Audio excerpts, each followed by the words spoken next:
Episode की शुरुआत होती है स्नैकी से, जो कुछ इंसानों को देख रहा है। हुआ यूनिटियान ऐसे आगे बढ़ा जैसे यह जगह उसके बाप की है। उसके साथ ही उसके पीछे ऐसे चल रहे थे जैसे आज्ञाकारी बत्तखों का झुंड।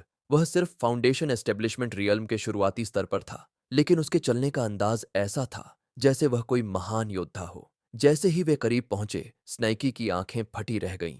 स्नेकी को पता नहीं था, ये लोग सिर्फ सांपों के पीछे नहीं पड़ते, ये तो हाथियों का भी शिकार कर रहे हैं।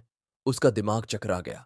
उसने हमेशा इन सांप पकड़ने वालों को बस परेशान करने वाले शिकारी समझा था, लेकिन अब ये तो पूरी तरह से पागल निकले। स्नैकी ने उन्हें और करीब से देखने के लिए अपनी पपेट टेक्निक का इस्तेमाल किया, एक गिरगिट भेजकर जासूसी करने। इस बीच एक शिकारी उत्साहित होकर क्षेत्र में मौजूद विशाल हाथियों की संख्या गिनने लगा और दूसरा बोला कि हाथी के दांत बहुत कीमती होते हैं। फिर हमेशा की तरह एक आदमी को जरूर ऐसा कुछ कहना था, भाई सोचो, अगर इन दांतों से जेड के गिफ्ट बनाए जाए और पर्पल क्लाउड सेक्ट की लड़कियों को दिए जाए तो वे तो अपने प्यार में पागल ही हो जाएंगी। लेकिन ये हाथी वहां चुपचाप लूटे जाने के लिए खड़े नहीं थे। जैसे ही झुंड के नेता को एहसास हुआ कि क्या हो रहा है, वह गुस्से से आग बबूला हो गया। यह कोई दोस्ताना मुलाकात नहीं थी, ये लोग सीधे सीधे उनके दांत चुराने आए थे। क्रोध में गरजते हुए नेता उन पर ऐसे झपटा जैसे कोई स्टीरॉयड बीस्ट गुस्से में हो। सांप पकड़ने वाले पूरी तरह चौंक गए। एक आदमी हवा में उछलकर ऐसे गिरा जैसे किसी ने कपड़े की गुड़िया फेंकी हो, जबकि दूसरा किसी तरह बाल बाल बचा। हुआ यूनिटियान, वह बस वहां खड़ा रहा, ऐसे मुस्कुराते हुए जैसे कोई विलन अपने नौसिखियों को संघर्ष करते देख रहा हो। उसने आराम से अपने आदमियों को आदेश दिया, संयोजन तैयार करो। उसे तुरंत समझ में आ गया कि झुंड का नेता ही असली चुनौती है। शिकारियों ने बिना समय गंवाए जमीन पर अपने हाथ पटके और एक्सटर्मिनेशन ग्रेट अरे सक्रिय किया। एक विशाल एनर्जी बैरियर बन गई जिसने हाथियों को कैद कर लिया। वे दहाड़े जमीन को कुचला और बाहर निकलने के लिए पूरा जोर लगाया, लेकिन सब बेकार था। हुआ यूनिटियान हंस पड़ा, जितना चाहो संघर्ष कर लो, एक मकड़ी के जाल में फंसी मक्खी शिकायत नहीं कर सकती। फिर एक झटके में उसने अपना भाला फेंका और वह एक ही वार में कई हाथियों को भेद गया। और इससे भी डरावनी बात यह थी कि भाला वहीं नहीं रुका, वह अपने आप अगले निशाने को खोजने लगा। स्नैकी, जो अपनी कठपुतली तकनीक से सब देख रहा था, घबरा गया। उसका दिल डूब गया जब उसने देखा कि भाले का अगला निशाना कौन था। एक नन्हा हाथी। बेचारा बच्चा डर के मारे चीख पड़ा, पूरी तरह असहाय, जबकि भाला उसकी ओर किसी ब्लड सीकिंग मिसाइल की तरह बढ़ता चला गया।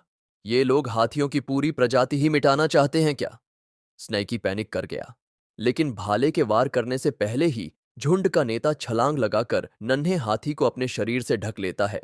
यह सब होते देख स्नैकी को एहसास होता है कि अब कुछ करना ही होगा। अगर ये शिकारी हाथियों का सफाया कर देते हैं, खासतौर पर गर्भवती हथिनियों और नन्हे बच्चों का, तो भविष्य में मेरा भोजन स्रोत पूरी तरह खत्म हो जाएगा।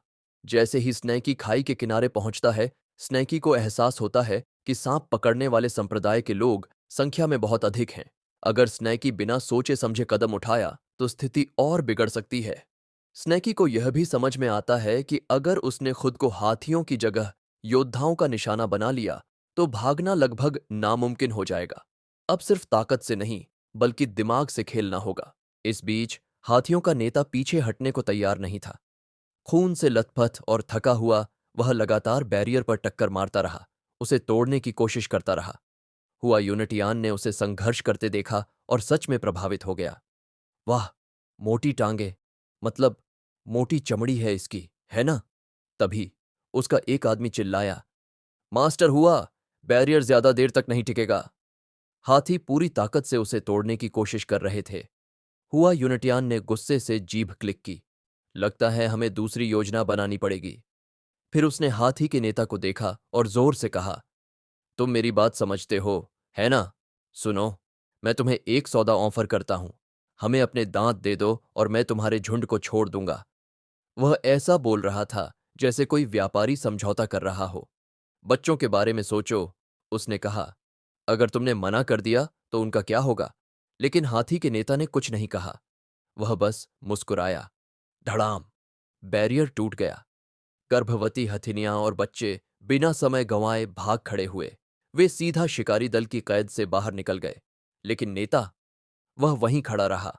अगर बाकी बच सकते थे तो वह आखिरी सांस तक लड़ने के लिए तैयार था। एक शिकारी हांफते हुए हुआ यूनिटियान के पास भागा। मास्टर हुआ, कुछ हाथी भाग गए। हुआ, यूनटियान की आंखें सख्त हो गईं, लेकिन वह अपने इरादे से नहीं डगमगाता। अपनी पूरी ध्यान वापस झुंड के नेता पर केंद्रित करते हुए वह अपनी तलवार म्यान से बाहर निकालता है और घोषणा करता है कि अगर नेता ने उसका प्रस्ताव स्वीकार नहीं किया तो अब यह लड़ाई से तय होगा।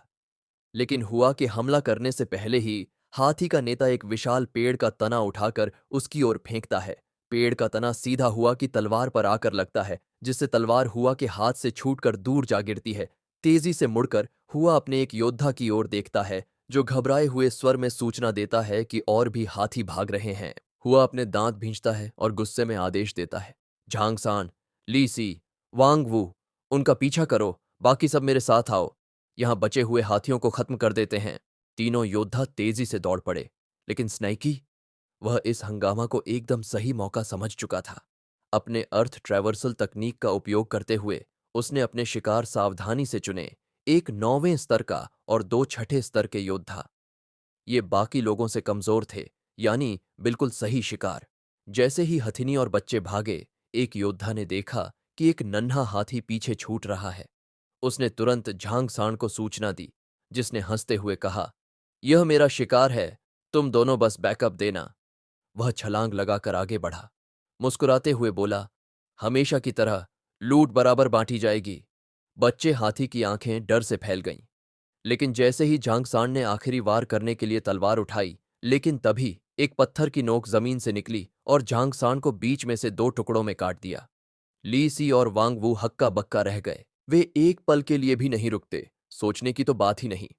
जैसे ही उन्हें एहसास होता है कि जिसने सीनियर ब्रदर झांग को इतनी आसानी से गिरा दिया, उसके सामने उनका कोई मौका नहीं, वे बस मुड़ते हैं और भागने लगते हैं। स्नैकी उन्हें भागते हुए देखता है और हल्के से हंसता है। क्या तुम सच में सोचते हो कि भाग सकते हो? उसे पहले से ही इसका अंदाजा था। उसकी छिपकलियां, जो घात लगाकर शांत बैठी थीं, अचानक अपने मुंह खोलती हैं और अपनी ऊर्जा छोड़ देती हैं। एक जोरदार विस्फोट के साथ दोनों योद्धाओं को हवा में उड़ा दिया जाता है। उनमें से एक जमीन पर गिरता है, जीवन और मृत्यु के बीच झूलता हुआ, मुश्किल से अपनी आखिरी सांसें गिनता हुआ। तभी स्नैकी जमीन से उभरता है। उसके चेहरे पर एक ठंडी मुस्कान खेल रही होती है। बचा हुआ योद्धा घबराकर गिड़गिड़ाने लगता है, दया की भीख मांगता है, लेकिन स्नैकी उसे अपनी बात पूरी करने तक का मौका भी नहीं देता। एक ही सटीक वार में वह उसे पूरी तरह खत्म कर देता है। अपनी ग्रेविटी टेक्निक का उपयोग करके वह उनके स्टोरेज बैग अपनी ओर खींच लेता है। स्नैकी ने गहरी सांस ली। हथिनी और बच्चे अब सुरक्षित थे, लेकिन लड़ाई अभी खत्म नहीं हुई थी। Thank you for watching till the end. If you have watch till now, इस नन्हे हाथी के लिए एक प्यारा सा नाम कमेंट करें। इस नन्हे हाथी के लिए